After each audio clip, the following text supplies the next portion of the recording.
短編映画ダンシング・フォー・ライフの制作監督をしました朝日ハリウッドプロダクションの青井ゆかりと申します。今日はダンスの先生、主人公のリチャード先生に来ていただきました。こんにちは。こんにちは。ダンシング・フォー・ライフは私のボールームダンスの先生リチャード・クロトーの波乱に富んだ半生を描いています。彼はカナダのケベックというフランス語だけを話す小さな村からプロのアイススケーターとしてアメリカで活躍しました。その後ボールームダンサーとして全米チャンピオンに何度も選ばれました。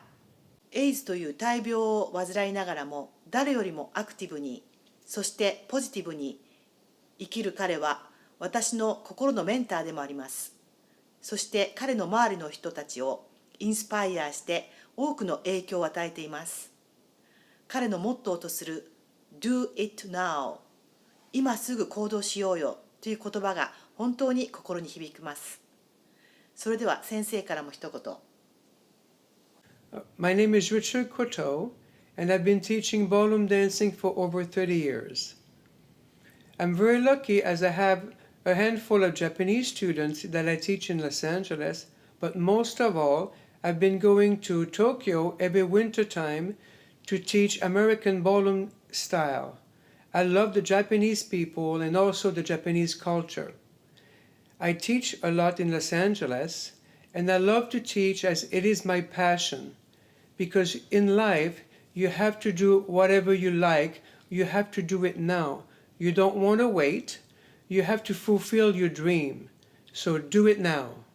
Do it now. 本当に心に響く言葉ですね。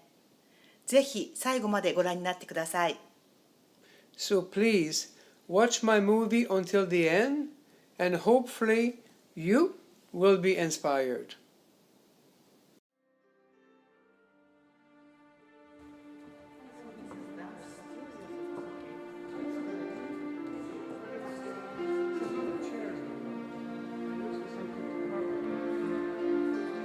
I started dancing when I was about 6, 7, because in Canada, in Quebec, we all grow up ballroom dancing. We all kind of do social dancing. It's kind of like in the nature, kind of more like European. So I actually don't remember. I was very young and I was going out dancing and learning how to cha-cha and line dancing and all that stuff, round dancing. It's very popular there. So I danced pretty much all my life, really, since I was born. Richard is a warm spirit. And he's very giving, he's very caring, he cares about all his students, and he motivates them. I think Richard's a great example of a good teacher. It first of all takes patience, it takes insight, not just to the craft of dancing, I think it takes insight into human beings. And that's sort of the reason I love to teach, because I myself love to learn different feelings or do different life situations. So that's why I think I like to teach my students to make them enjoy different aspects of life and feeling.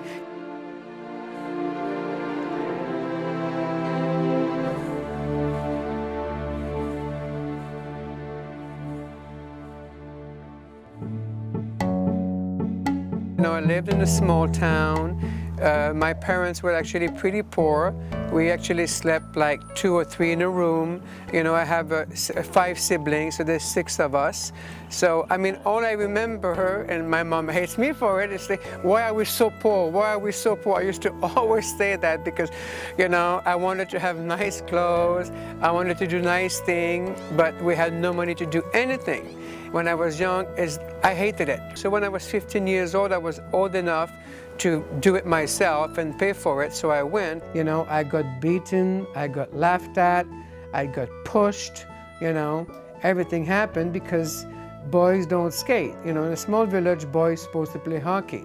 I always say, you know, it feels like I was born at the wrong place, at the wrong time. I used to say, I'm gonna take a plane, travel far away, and I'm never gonna come back. Dorothy, Dorothy. Ice Capades presents Dorothy Hamill. You know, I was in college at that time in a big city. I was studying accounting. Icecapades came in and they had auditions. So I auditioned and I was accepted. And so I just signed up, finished my degree and packed and left. Once we toured, I went back to not my hometown, but where I went to college, Sherbrooke University. And so it was fun because then they had like buses from my little village that came up. All my family, uncle and aunt and friends from school and everything came to see me. And that was actually really fun. The mayor gave me the, like the key of the town, and I had the newspaper article, so for like 5 minutes I was popular. When I was on the tour, I met some people from Los Angeles. And, I kind of got friendly with these 2 girls from LA. And they said, oh, why don't you come and, visit and stay with us? You can stay with my dad, maybe you can work for him. He has a store, a leather store at Knott's Berry Farm. So I says, okay. So I came. And actually, at that time during the tour, I was kind of dating her. She had a boyfriend at home. She was kind of dating both of us. I knew, but he didn't know, so I had to hide and everything. It got pretty messy. I mean, I got very depressed because she was like, well, my boyfriend knows now and my dad is upset, so, he doesn't want you to work for the store anymore. So it's better for us now that you move out of the house. In one shot, my life fell apart. No more work, no more place to live, no more love. I mean, I lost everything. Did I want to go back to a small village where everybody beat me up and laughed at me? I went to a park in Orange County area at that time, and I had a truck, from the Father Lumiere truck, and I put a hose to the gas. Of course, it's also a cry for help, because you wouldn't commit suicide if you feel powerful and empowered and strong. So you're helpless, so you don't know what to do, and you think it will never get better. I woke up in the emergency room, and then all I can remember is the nurse saying, oh, you're so cute, you're so gentle, why did you try to do it, and everything. And I mean, it's a long story, but I was there for like quite a few days, because you learn really quick. Once you're in the Looney Tune, you're in the hospital, the crazy house, you actually cannot get out right away. And this lady offered me to go to live in her house when I got out of the hospital. And she told me that she had a roommate that was an excellent ice skater who loved to dance. And at that point, I was actually looking for a new teacher. We just really hit it off. He was obviously from Canada, and his main priority then was skating, but he was also a pretty good dancer at the time. A free dance lesson. That was what drew me into Lundance Studio. And Pat, the owner of the studio, interviewed me and says, oh yes, I've got a good teacher for you. She says, Richard. And here comes this little boy loping over. He looked like he was about 15, maybe 18 years old. And I was horrified. I mean, here I am, an older woman, a mature woman, and here comes this little boy who's going to teach me something. I stayed with him for 25 years. And that's how I actually first got involved with ballroom dancing. As a teacher, I ballroom danced all my life. And then I kind of built my career, and I was able to move out of there and then make a living. Richard got very close to one of his students. Her name is Roberta. When I came to the studio, I wanted to learn how to dance. I was very conservative, so to be able to dress up and be something else was something that helped me to get out of my shell. And we started competing. That's when it really hit me that, wow, I can dance. I fell in love with him, and we ended up getting married. To me, it was one of the most memorable days. I mean, he cried, I cried when we were exchanging vows and everything. And we didn't have much, but we had a small apartment, and I don't know, I was happy. I still learn something new at every lesson. It's amazing. I've seen Richard when he teaches me. I've seen Richard when he teaches a lot of his different pupils. He teaches us all differently because it's not a book that you can read and do it that way. It's something that has to be emotional, it has to be sensual, it has to be physical, it has to be so many aspects of what we are. So he encompasses all of that. He's been a part of our family for 19 years, and it's been wonderful to be with him and dance with him. I've enjoyed him so much. My business partner at the time was a gentleman called Martin Blaney, who I had actually come over from England with to open a studio here. He was kind of like, he was national champion. And Martin was also an amazing dancer, one of the best ballroom dancers in England at that time. And he and Richard became very good friends, as we all did. So he was kind of very flamboyant and out there, and I guess he got a liking to me. I had an affair with him, and then, you know, he wanted to leave his lover, you know, and I would leave Roberta and we would go together. I came from a small town, so I wasn't really familiar with homosexuality. When Richard finally admitted that he was gay, it was hard on me mentally because I thought, what did I do wrong? He wanted to come out and be gay and be openly gay, that everybody knew, that you didn't have to hide it. The first question they always asked me, well, did you know he was gay when I married him? And I was like, no, I didn't know he was gay. Because he was born Catholic, they thought he was going to be a priest. And he had the thoughts, I guess, pushed down the feelings. We had an active sex life, so that's what was very confusing to me also. I was in love with him. We consummated our marriage, and I said, and I was pregnant twice and never was able to carry. So obviously it was messy. It was a big mess. I used to tell myself it would be easier if it was another woman. It was something I could combat. I can't combat being in love with another man. He fell in love with someone else, and that's what hurt. I don't believe in people that are married and suddenly they get divorced that hate each other. I don't believe in that. I mean, I don't see how you can love somebody and then hate them 24 hours later. Why we started talking again, why, because after that we became really good friends, and I started dancing, competing with him again. And I traveled a lot of different places with him for competitions and for vacations. It was difficult, you know, obviously, but I mean, now we're good friends, we're best friends.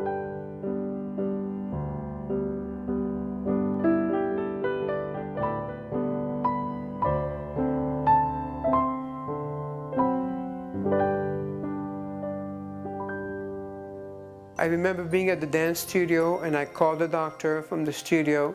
We didn't have cell phone in those days, and I called and, you know, the guy said, yeah, you're positive, and hung up. I was diagnosed with AIDS, you know, with full-blown AIDS right away, so that was kind of a shock. I lost my sight, part of my sight in my right eye, and I was very sick in 1989. In those days, you could only take AZT. That's the only meds you could take, and it made you sick and everything, and most people didn't live anyway. They told him, you have to take this medicine. It made him so ill, but he kept taking it. A lot of people always ask me, weren't you upset that he gave it to you, you know? I mean, he didn't do it on purpose. We didn't know. And Martin, on the other hand, was not so dedicated to taking the medicine because it made him so ill, didn't take it, and died. Martin was scared of dying, and I always say it's horrible, horrible, horrible. Horrible to see somebody that's so scared of dying. What can you do? You cannot say, oh, it's fine. Well, it's not fine, they're dying. He chose to not take his medication, not take care of him because he was scared or whatever the reason are, and I call it committed slow suicide. I choose to go right, you know, and I think because I tried to commit suicide before, I thought, I don't want to go there, I want to live. I choose right and want to live. When I was in Hawaii dancing competition, he got sick, and he had a high fever, and I took care of him, but he was so bad. But his mind is very strong. He has maintained his health, his good health, I must say, through dancing. He does exactly what he's supposed to do in taking care of his health. And he just lives his life like he doesn't have anything wrong with him. He doesn't complain about it. He's just extremely positive. He still dances. In fact, even when he knew he had, HIV and he was sick at times, he was competing, dancing. Competed all over the country, represented the United States in lots of competitions. Even sick as he was sometimes, he would get out there and dance. They always placed in the final. He's just an extremely strong person. Very, very dedicated, strong-willed person. I never thought I would live past 2000. So, you think, oh, okay, I want to live until then. So you kind of take 1 year at a time and you just live and just do whatever it takes. There were times where he'd get sick and, I lived here in Orange County and I would run to LA to take care of him, stay there a couple of days and take care of him until he was better. So when Michael came into the picture, it was nice for me too, because I had somebody to share all of taking care of him. Richard and I met in 1997, 12 years ago, at basically a dating service. It was like my 10th dinner. It was sort of speed dating, but before speed dating. And there was like 8 people at each table, and every other person, so 4 of them were like frogs. So that person hopped from table to table, and if you didn't have a frog, you stayed in your seat. So between each course, the frog people would move table. So that way you get to meet a lot of people and talk to them. He said he was a ballroom dancer. And I had to leave early because I had to go to a party. So I remember leaving really, really quick, and before I left, Michael wasn't sitting at my table anymore, but I went to him and I gave him my business card and I said, to him, call me. And I said, oh, okay, I was a little surprised, and he left, and that's how we met. I had a very romantic idea of wanting a boyfriend. I don't care how many rings you buy or how fancy they are, it doesn't make it happen. You can't force it. So to have somebody love you actually is a privilege. I don't want to say an honor, but it's an amazing thing. Topic of HIV came up immediately.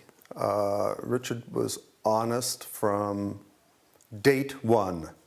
I already had experience with this because in the late 80s and early 90s, I actually lost all of my best friends. We just celebrated our 12th year in December, and the date is, anniversaries are not so clear when you don't have a wedding. I tell people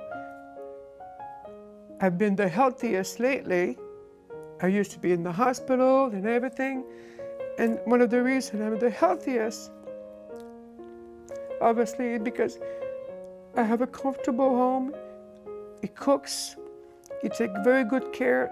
I always say, technically, he takes good care of me.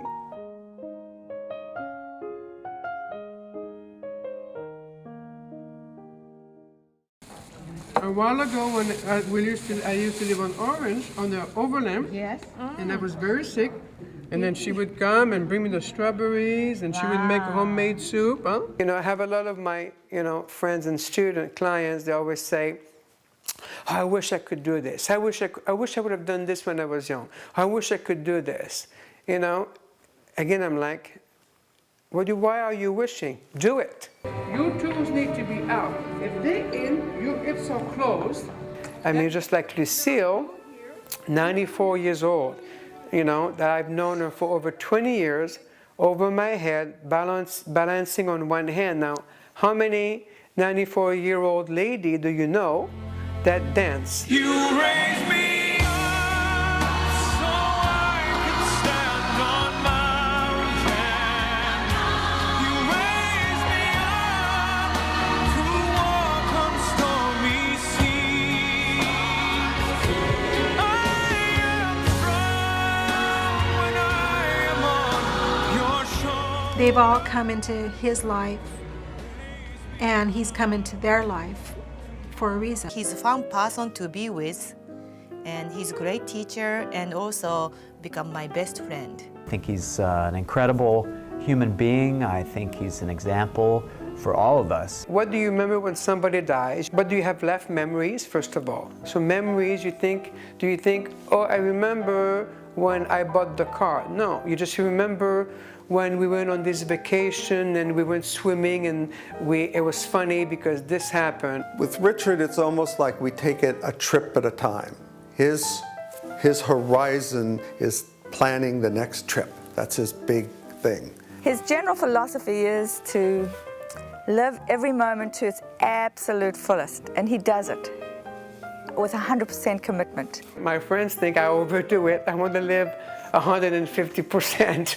You know, I want to overdo it, I guess. They think, you know, I never stop or whatever. But that's who I am, you know. He lives his life probably more passionately than most people will ever live their lives. It's not stopped him doing anything that he's wanted to do. In fact, it's probably made him do more than he would have if he didn't have the disease. I don't want to die yet, not yet, you know.